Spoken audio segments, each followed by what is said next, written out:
The latest poll out of Bloomberg says a virtual four-way tie for first place in Iowa. That is among all of the GOP candidates: Herman Cain, Mitt Romney, Newt Gingrich, and surprisingly, Ron Paul. This is the first time Congressman Paul has polled in first place slot in this race. So we're asking tonight, why is that? And what is so wrong with Ron Paul? Ben has the reality check you won't see anywhere else.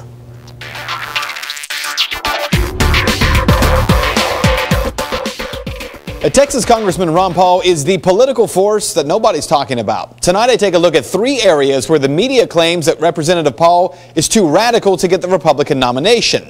The question is that true?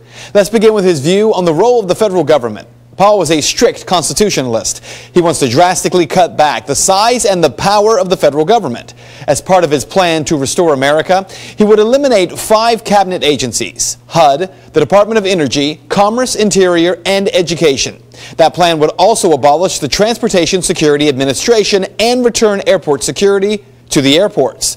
Congressman Paul also says he would end the days of government agencies writing laws through regulation. So this whole principle that the executive branch as well as the judicial branch can write law, that has to be challenged because this is how we got into this mess. This is why government is too big and has to be reversed. So is the idea too radical? Well, not if you're a supporter of Texas Governor Rick Perry, who wants to eliminate 3 of those departments: Commerce, Education, and Energy. Or Herman Cain, who says every federal agency, every government program, and every single expenditure must be reviewed and revised with a keen eye and a red pen. Paul's plan isn't more radical than the others, it's just much more specific. Now to the concern that Ron Paul wants to deal with Social Security by letting older people die. Yes, someone actually told me that not 24 hours ago. I would find that a lot of cuts, a lot of other places. Matter of fact, on Social Security, it is already being reformed because the cost of living increases aren't there, so the value is going down. So no, there's places we should cut. So what is Representative Paul calling for? The congressman does want to allow an opt-out on Social Security immediately for younger workers, but his plan to restore America keeps Social Security for all older Americans.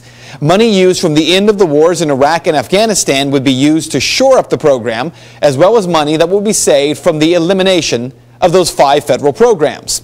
He also proposes keeping Medicaid and other welfare programs, but paying for them with block grants that are given to the states and allowing the states to have the flexibility to solve problems.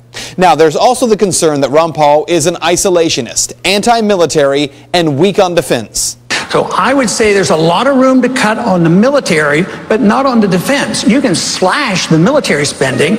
We don't need to be building airplanes that were used in World War II. We're always fighting the last war. But we're under great threat because we occupy so many countries. We're in 130 countries. We have 900 bases around the world. We're going broke. But again, here are the facts. Ron Paul does not say that he is against defense. He says he believes in funding for a strong national defense. So, of course, he's the candidate that the military would not support, right?